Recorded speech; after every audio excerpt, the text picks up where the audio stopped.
மானங்கெட்ட பிறவிகள், வெட்டங்கெட்ட பிறவிகள். இவர்களுக்கு எது மானம் என்று கற்பிக்கப்பட்டிருக்கிறது என்றால் பொம்பளை சமாச்சாரம் தான். வேற ஒரு மயிரும் கிடையாது, வேற ஒரு மயிரும் கிடையாது. அவனை திரும்பி பார்க்கலங்கிற பொறாமையும் கூட. சொலப்பாடுகிறான், நீச வச்சிருக்கிறான், நல்லா ஐம்பது சட்டையை போடுறான், ஆயிரக்கணக்கான ரூபாய் மதிப்புள்ள ஷூ போடுறான், பலாயிரக்கணக்கான மதிப்புள்ள சென்ட் அடிச்சுக்கிறான். இவ்வளவுமே அடிச்சு அவனை திரும்பி பார்க்கணும். ஆனா ஏழை குடும்பத்தில் பிறந்த, தாழ்த்தப்பட்ட சாதியில பிறந்த, சக்கிலியன, பல்லன, பறையன அவன் திரும்பி பார்க்கறான்னா அதுல இருந்தே தெரிஞ்சுக்க உங்க லட்சணம் எவ்வளவு கேடுவிட்ட லட்சணம் வந்து புரிஞ்சுக்கணும். இது ஒன்னே போதாதான் உன் லட்சணம் என்னன்னு அந்த பெண்ணே சொல்றான். நீ இவ்வளவு இருந்து ஒண்ணுக்கு நாயக்கு இல்ல, உங்ககிட்ட ஒரு சரக்கு இல்ல, ஒரு சரக்கு உங்ககிட்ட இல்ல. அவன் ஏழையா இருந்தாலும் வறுமையில வாழ்றவனா இருந்தாலும் அவன் சரக்கும் மிடுக்கும் இருக்கு. அதனால அவன் பின்னால் போறேன்னு சொல்றான். அப்பதான் உனக்கு மானம் இருந்தால் தூக்கு போட்டு கொண்டு தற்கொலை செய்ய வேண்டும்.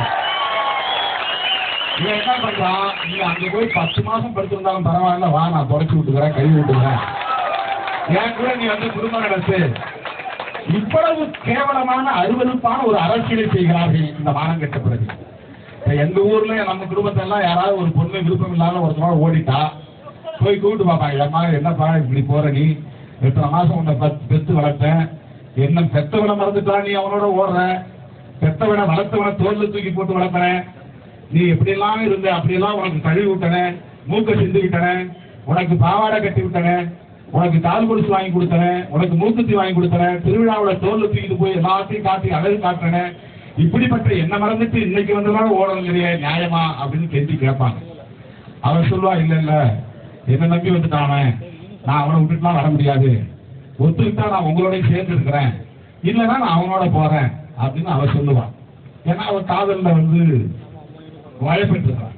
அந்த நேரத்துல நம்ம குடும்பத்தை சார்ந்த தந்தையும் தான் என்ன சொல்லுவாங்கன்னா, என்னோட என்ன மறந்து தன்னை திருமணம் செய்து கொள்வதாக கூறி நட்புடன் பழகி தற்போது ஏமாற்றி விட்டார் என்ற குற்றச்சாட்டுடன் கோவை காவல் நிலையத்தில் புகார் தெரிவித்துள்ளார் கவிதா. எங்கள் அப்பா அம்மா வந்து ரோடு ஆக்சிடெண்ட்டில் இறந்துட்டாங்க. நான் தொழில் திருமாவளவனை 2 வருஷத்துக்கு முன்னால் நான் வந்து டெல்லியில் சந்திக்கிறேன், என்னை கல்யாணம் பண்ணிக்கிறேன்னு சொல்லி என்னை ஏமாற்றிட்டாரு. நான் ஒரு குழந்தைய அடாப்ட் பண்ணிக்கிறேன். வேறு என்ன விஷயம் நான் வந்து லேண்ட் ஸ்கிராப்பிங்கில் வந்து ஒரு கேஸ் கொடுத்துருக்காங்க. இது வந்து காதல் நாடகம்னு எங்களுக்கு தெரிய வந்திருக்குது. ஆனால் போக போக என்கொயரியில் தான் தெரியும் இதில் தொழில் திருமாவளவன் இதில் சம்மந்தப்பட்டிருக்காரா இல்லையான்னு. தொழில் திருமாவளவன் உங்களை வந்து ஏமாத்திட்டாருன்னு சொல்கிறீங்க? ஆமாங்க, என்னை கல்யாணம் பண்ணிக்கிறேன்னு சொன்னார். ஆனால் வந்து என்னை கல்யாணம் பண்ணிக்காமல் என்னை ஏமாற்றிட்டாரு. என்ன காரணம் சொல்கிறாரு? இப்போ வந்து ஜாதி பிரச்சனைக்காக ஒரு காரணம் சொல்கிறாரு. ஜாதி வந்து ஒரு காரணமாக சொல்லி என்னை வந்து வேண்டான்னு சொல்கிறாரு. ஏன்னா ஒரு குழந்தை வந்து அடாப்ட் பண்ணிக்கிறனால அந்த குழந்தை வேண்டான்னு சொல்கிறாரு. அவருக்கு உங்களுக்கு எப்படி தொடர்பு? நான் வந்து நான் டெல்லியில் பார்த்து அதை பேசி பழகினேங்க. அதுக்கப்புறம் எங்களுக்கு நட்பாக மாறிச்சு. என் பொண்ணோட பிறந்தநாளுக்கு எல்லாம் வந்தார். டிஜிபி ஆஃபீஸில் எனக்கு யாருன்னே தெரியாதுன்னு சொல்லியிருக்காரு. அதனால் வந்து எனக்கு என்னோட இடத்தையோ இல்லை வந்து நான் வந்து இப்போ தனி மரமாக நான் இருக்கேன், என் குழந்தையும் எனக்கு எந்த ஆதரவும் இல்லாமல் இருக்கேன். தயவுசெய்து எனக்கு வந்து நீதி வழங்குமாறு நான் கேட்டுக்கொள்கிறேன். என்ன கொலை மிரட்டல்? ஆமாம், தொழில் திருமாவளவன் விடுதலை சிறுத்தை கட்சிகள் வந்து என்னை டிஜிபி ஆஃபீஸ்லேயே வந்து எனக்கு டிஎஸ்பியே சொன்னார், இந்த மாதிரி அவங்க என்னை கொல்றதுக்காக ஆரம்பிச்சிருக்காங்க அப்படின்னு.